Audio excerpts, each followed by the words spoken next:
Hi everyone, Ali here again. So since we had such a great day, I think the reason was that the market found out it's my birthday today. So that's why I just wanted to change it up, and instead of that doom and gloom title, I just wanted to change it to birthday rally. Um, First of all, I wish everyone's healthy. You should all try to stay healthy, and money comes after that. So, before we get into it, I would just like to ask you guys to subscribe to my channel and hit the bell icon. This way, when I post a new video, you guys are notified. I think that's just a more efficient way. I'm not looking for more subscriber base. I am just trying to give back what I can. So let's get into it. I think the first two charts, Nasdaq, S&P 500, I've beaten these down to death. So I think you guys know what I mean. But today I wanted to touch on buying style. So everyone has a different style to things, right? And we're talking about buying stocks here. So so everyone is going to, different things are going to appeal to different people. Some people are going to get excited when there are dips in the market. They because they might be long-term investors. They're looking at a long-term view, and all these dips, their eyes lit up, just like Warren Buffett, right? And but Warren Buffett is maybe applying the first and the second one in this case. So he is looking at not only buying the dips, but he's also looking at fundamental analysis and seeing when things are getting cheaper. If you're watching these videos, I don't know if you guys are out there doing DCF models. I for sure am not. I just look at trends in P&L, balance sheet, cash flow, and then what are the projections out there and what is the overall trend. I try to do that. And then finally, the reason why I've been focusing on technical analysis is for myself, I'm trying to find a spot where I would like to keep adding to this pullback and when would be a good time to buy. So for me, the first three are the most relevant ones. But if you're a trader, whether swing trader or day trader, more power to you. Not my thing. I know how to do it, but I just don't have the time to do that much trading. Anyway, I wanted to get this out of the way. But again, focusing on building that box around the trading activity, you can see that there is consolidation going on, and all the charts that I'm going to present to you today, you will see a similar pattern over here, right? The only thing is that there might be some bright spots. So Nasdaq, being tech and biotech heavy, is seeing a different chart, but it's inching above the 10-day moving average. The 20-day moving average is also sloping sideways, has started to bend a little bit, and I added this MACD indicator over here that is starting to close the gap between the blue line and the orange line, and if and when it crosses over, it's going to generate a buy signal. This crossover over here, blue crossing the orange downwards, which is somewhere around February 24th, generated a sell signal. And if you are a moving average follower, when it crossed over here downwards, that was a sell signal. Crossed the 20-day downwards, sell signal. So these are the signals. We're looking at these trends and trying to identify when do we want to be in the market or out of the market, or in a stock or out of the stock. You can utilize these tools to your advantage. So again, just going back, right? Some people are doing buy the dips. Some people are doing fundamental analysis. Some people are looking at the news. Some people are following, what Trump is saying, or what are other countries doing out there. All those things are being accounted for in these prices, right? And if all the news is depressing the price, that mean and generating this downward trend, that means things are not good. And when all the news, whether it's good valuation, whether the politicians are coming up with good solutions, things are getting better with the virus, what have you, right? If things are going to get better, they're going to translate into a price.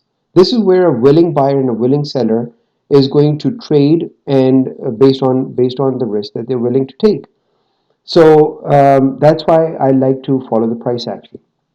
So you'll see the similar action in the charts that I'm going to show you today. So then S&P 500 slightly different because it has the broader market, not just tech heavy, but similar price action over here. Stop right at the top of these candles and hit the 10-day moving average downwards, which it did up here too. So just be mindful, right?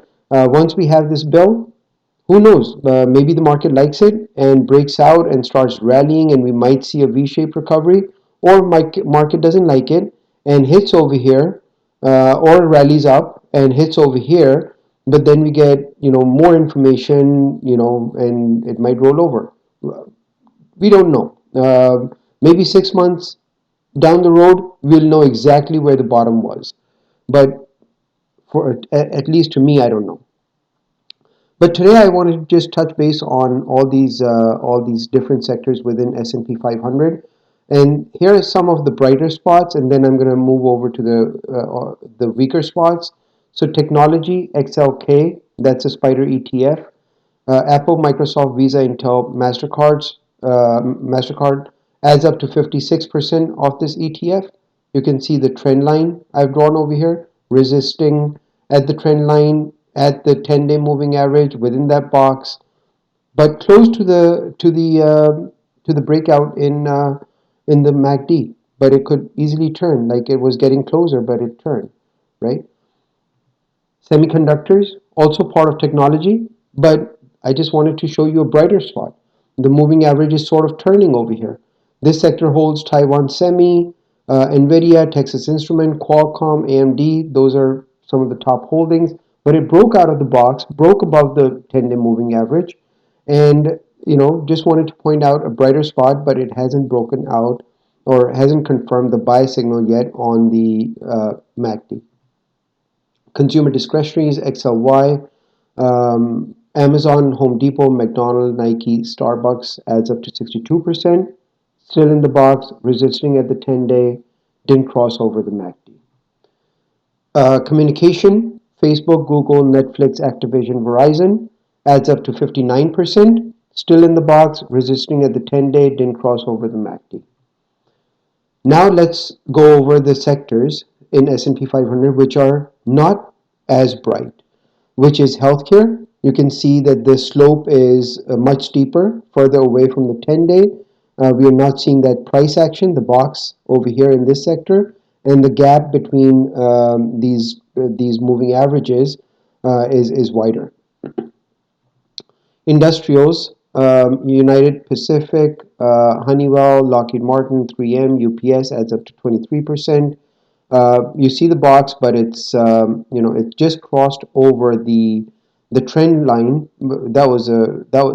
This sector took a lot of beating, but let's see if it's going to break out. Consumer staples, it is still weak. You can see the gap between these two lines over here. Now, Procter & Gamble, Walmart, Pepsi, Coke, Costco trade at pretty rich valuations, as in price to earnings multiples. Sometimes close to like tech names, or maybe some of the tech names might be cheaper than these staples. So maybe the market is not happy with paying such expensive valuations for these staple companies, but they're a necessity right now. Utilities, same thing. Very far away from the 10-day moving average. The gap is pretty wide on MACD, but this sector very leveraged. A lot of debt on their balance sheet. Real estate, a lot of debt on their balance sheet. Same thing. Very steep sell-off. Market might be looking at a lot of businesses closing down and real estate companies struggling. You can see how wide this gap is. If I drew a 5-day moving average, maybe that might have been closer to this steep sell-off. And look at the gap between MACD lines. Energy, driven by oil, but we are seeing some sort of respite over here, and the 10-day moving average is sort of curving.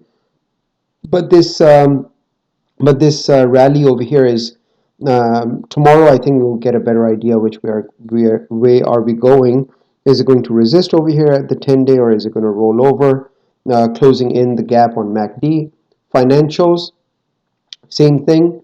Broke this steep sell-off, but close to the 10-day. Let's see if we're going to break that. But jobless claims, 2008. This was the peak of 2008, just like where we are right now. Peak. We are a month away from the most recent peak. Sharp sell-off in the market, but month away, right? And just think of how much jobless claims are we going to get, and this is where the market eventually sold off or bottomed.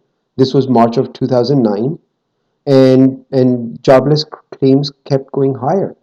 And you know the situation right now because of the virus. There are a lot of people who are unemployed. A lot of businesses have shut down. So this Friday, we'll find out how the jobless claims are. I just saw this today. Morgan Stanley put out a number, 3.4 million.